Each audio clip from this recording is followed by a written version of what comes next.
Hi, you might know me as Kareen or you might know me as Louise, and about 5 years ago, I did a video on here before I had ever gone to Middlebury saying all of the things that I was really scared about when I was deciding whether or not I wanted to make Middlebury my college. And some of those things weren't true, and some of them were way more true and way more awful than I could have ever imagined. And now that I'm working on taking the really terrifying step of being really open and really, really honest about the horrific experiences that I've had at Middlebury. I came into the college, already had some disabilities. They're conditions that for everyone they aren't necessarily disabling, but for me I did need accommodations for them, and then ended up hitting my head and then started dealing with concussion issues and then post-concussion issues, and the way the college treated me was really beyond horrific. And I found out genuinely after dealing with this treatment for 4.5 years. I got my first concussion, I'm gonna say in like October of my freshman year. It was pretty early on. That apparently they like weren't supposed to be doing that, and that apparently the way they've been treating me is likely pretty illegal. And so the reason I'm gonna try to be open about my story, and I'm working on a podcast as a way of saying, hey, this is not absolutely everything, but here is enough of the story of what happened and why both people should donate to me so I can have a private lawyer in the hopes of getting personal resolution for this, and the college, or rather, because I don't really believe in anything that the college says, people at the college and professors who do actually care about students, even if it's just the bare minimum level of wanting to adhere to federal laws, unless those federal laws change, which right now we're in a really indecisive political climate, so they very well might. But professors who care either in the sense of I want students, especially disabled students and minority students, to feel valued and feel supported, to change the culture and to at least make sure that what I went through doesn't happen to anyone else. But because I did that video talking about all the things that I was really scared about when I was deciding to go to Middlebury, I think it's very fitting now to do a video about all the things that I'm really scared about now that I'm deciding to speak up about my experiences at Middlebury. And I think it'll give me at least, I don't know, some reassurance and something to look back on and say, oh, well, this thing I was scared of did happen, or this thing I was scared of didn't end up happening. I think the number one thing that I'm scared of happening is people trying to paint me as someone who's somehow against the college. This is something I've already dealt with a little bit. I post a lot on TikTok, and I've gotten these weird comments of like, oh, how could you ever say this about Middlebury? I'm sure that you're a liar. I'm sure that you're leaving something out. I'm sure that your professors are really in the right. And well, I totally understand a little bit of skepticism because a lot of my story is just honestly baffling. I think a lot of it is, like, in my mind, I've been justifying this treatment for years because I genuinely thought as a private college that Middlebury didn't have to provide any sort of accommodations for students with disabilities, and that they were totally free if a student said, hey, I need like actual accommodations, maybe more than what you're used to giving other students in order to access my education and my like educational materials, for them to say, oh, well, you can leave. Like, if that's what you need, you can leave. But I'm used to a little bit of telling my story to people and them saying, well, that sounds archaic. That sounds like the stuff that happened before disability rights existed. And yeah, it does, because frankly, a lot of these things are so just baffling and weird and not something that I ever would have expected. And now knowing that apparently private schools are supposed to follow federal laws, which I know sounds really weird saying that, like, in theory, obviously, private schools are supposed to follow federal laws. I just didn't know that because everyone around me was telling me, oh, like, it sucks the way that you're getting treated. But they weren't acting like it was as big of a deal as apparently it is. And the few who did kind of explicitly tell me, hey, I think you might be getting illegally discriminated against, I was like, yeah, I know, but like, what can I really do? I don't have money. And I didn't know, and I don't think they knew either about, prior to this current political climate, that there were more options for free for students to file complaints with both the state and federally if they were being denied reasonable accommodations at places that accept federal funding, like Middlebury does. But I think I'm scared of people not believing me. I'm scared of feeling like I spent this whole entire fall feeling like I was essentially on trial and my only crime was being disabled and then trying to use my accommodations, like literally just the ones that were in my letter.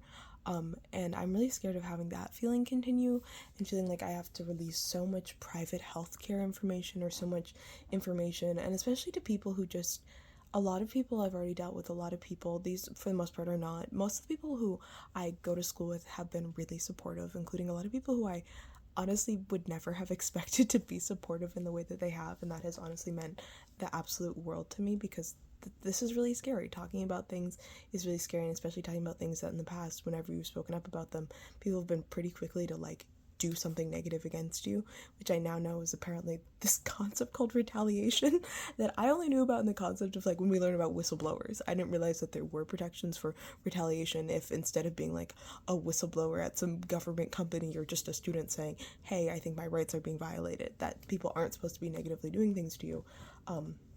But I've already dealt with a lot of comments from people where they'll say things like, oh, I'm just being genuine. I just, want to know a little bit more about your situation. You tell me a little bit more about what's going on, or what your disabilities are, what your accommodations were. And then when I do give them that little bit more of information, or they'll say, how do you really know that this is a serious issue? Have you talked to a lawyer? And I say, well, yeah, I've talked to a couple different lawyers, and they all have said that I do seem to have a case. And then they'll say, oh, well, what specifically are your accommodations? What did you ask for? How many times did you ask for it? And it just puts me in this very weird spot where it's like, no matter how much information I give them, they don't believe me. And it's hard for me to realize that, oh, they like never wanted to believe me in the first place.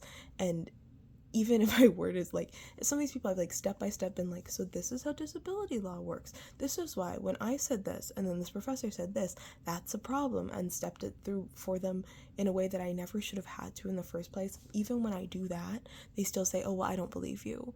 Or I wouldn't want anyone to not, pass up on the opportunity to go to Middlebury because you say that you're being discriminated against when you haven't provided enough evidence. And like, if I tell you that I talked to 3 lawyers and they say, hey, this looks like discrimination, what more evidence do you want? Like, I am not, unless you are a disability lawyer, going to give you everything that I have so you can personally decide whether or not you think it's illegal discrimination, because you don't understand how the law works. And honestly, I didn't either until pretty recently, or else I never would have been in this situation, and certainly not for so many years. And I was like pretty explicit about the fact that I needed accommodations and that I wasn't getting appropriate accommodations. And I think that's part of why I feel so strongly like I do have to tell this story beyond just the hoping for a personal resolution part, because it really scares me that there are probably going to be other students of color who go through, even if it's just like this much of, if this is what I went through, there might be people who even go through this much. And even if you have to go through this much of saying, hey, I need assistance, hey, people are treating me incorrectly, and then dealing with horrific ramifications because you decided to say that, that's still too much. That's still too many. And I would personally feel so very guilty. And I also think that people in life, they make their own choices, they make their own decisions. When I was thinking about going to Middlebury, I scoured the internet for every story I could find, every comment, every review, everything. And I did come across a couple of posts that should have been bigger red flags for me about people who had experience as students of color, or about people who had experience dealing with the lack of African Americans at the school, or other similar issues that then were things that I would run into. And I didn't necessarily choose to ignore them, but I was like, oh, I don't think this will end up applying to me, or I don't think this is that big of a deal. And I also think that personally, even if I had heard just like a really quick summary of my situation before I was trying to decide to go to Middlebury, I don't think that I would have really cared about it, because I didn't consider myself to be disabled then. I didn't really think anything of, oh, this might be a problem that could apply to me. I would just think, oh, well, that sucks for that student, but lucky for me, I'm not disabled. And also would never think, oh, I might get a head injury, or, you just don't think that a lot of these things can happen. And the system at Middlebury is just so deeply, it's broken, and I've known that it's broken for a while, but there's a big difference between, oh, this system is broken, the system isn't functioning the way that it should be, or, oh, this system is broken in a way that's like a violation of multiple federal laws designed to protect students with disabilities and to protect students and other people who talk about experiencing discrimination. Sorry, that got a little tangential, but I'm scared of not being believed. I'm scared of dealing with a lot of weird personal hate and personal attacks. One of the things that's been the weirdest about me just trying to briefly here and there talk about my story is the amount of comments I've gotten of people saying, well, you shouldn't have been in college if you were injured. You shouldn't have been in college if you needed accommodations. Like, you should have dropped out. And I know that some of these are just like weird trolls, especially some of the ones that are like they're trolls, but then they'll pretend like they're professors, and that's weird. And I know that some of them are people who just have these very strange archaic values about you shouldn't be allowed to be in college unless you're in perfect mental, physical, and emotional health. And I think that not these particular commenters, but I do think that there are some people who genuinely care about students and who want them to have the best time possible during college.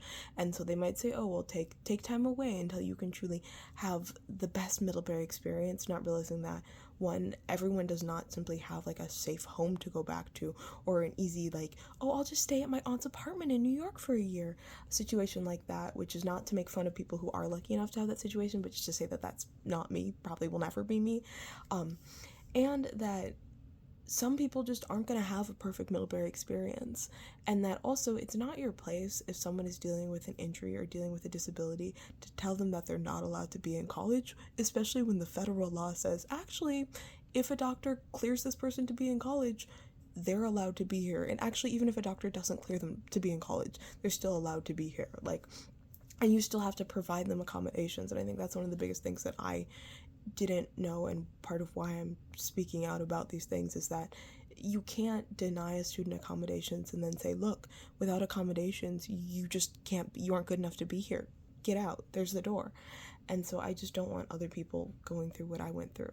But yeah, things that I'm scared about: being misunderstood, feeling like I'm on trial, having to divulge way too much of my, and falling for it when people say, well, if you just tell me what your disabilities are, then I'll believe you. And then I tell them what my disabilities are, and they're like, well, that's not a real disability. I had someone say that asthma isn't a real disability. I was like, okay, like, for me, most of the time, it's not. But, like, on a cold winter day, tell that to my lungs. Like, tell that to my lungs. But falling for that and giving too much information. And then most of all, what I'm going to end on is I'm scared of this impacting my professional reputation. I think that a lot of people would rather not deal with someone who they're worried might speak up about wrongdoing, which, to be fair, right, as someone who's immensely qualified for many sectors, and particularly the ones that I'm planning on applying for jobs in, I would never want to work for a workplace that would intentionally avoid a candidate because they're scared that they might accidentally uncover unethical practices going on at that company. But I also think that a lot of the times the people in charge of doing hiring are not the people who you are working with on a day-to-day basis. And I also am scared of, I've done a really good job of building up my professional reputation, of making it so if you have my full name when you Google me, I look like an amazing person to hire, because I am. And I'm scared that if me talking about these things and about me having a disability, no matter how really irrelevant my disability is to the conversation about what jobs I can and can't do, because the answer is I can do kind of any job, you just might have to provide me a few slight accommodations. I'm scared of having to prove that I'm good enough despite whatever someone's idea of what constitutes a disability is. And I think that that's the thing at the end of the day scares me most. And I'm also scared that a lot of the people that I really like and really respect are just kind of going to ignore my story or ignore me, or just like that I'm just going to, if I reach out and DM people, I'm like, hey, could you share my story, that I'm just going to be left unseen by people that I really thought would have my back if I needed them to. So I think that's my other biggest fear. But yeah, those are my current, really honestly giant fears, and why part of why doing this is so scary. And also retaliation. Like, at the end of the day right now, I don't have my diploma. I'm being forced to do this weird online class, and I think my biggest fear is retaliation in the form of them saying, okay, well, no diploma for you, or okay, you just have to come back and do an entire other semester here, or something like that. And that, I think Middlebury legally is smart enough to not do, but I don't know. Like, given my experiences and what I now know the law to be versus how I've experienced Middlebury, I think my Middlebury will follow the law if they like really have to, expectations are definitely here when they should be. I don't know. I normally you expect institutions to follow the law, and I understand that, like, saying these things if you're just coming across this video without context is a lot, and it was for me too. But there'll be more information out soon-ish once I finalize these things, and then also get a few of my ducks in order. I have to go through and screenshot so many things, because there's so many just little wordings and little things that I'm sure that if they're smart, they'll tweak or they'll change or they'll make it look like this isn't as bad as I'm saying that it is. And I need to have for myself the proof of, nope, this is what this was. This is how this was at the time that I was going through these things and having these experiences.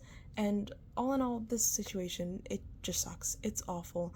And I should have never had to go through it. And I really hope that by risking all the things that I'm risking and talking about my situation, that I can stop other people, if they choose to go to Middlebury or not, from having to go through what I've been through. But yeah, those are my fears. Anyways, I hope you have a good day, whoever you are.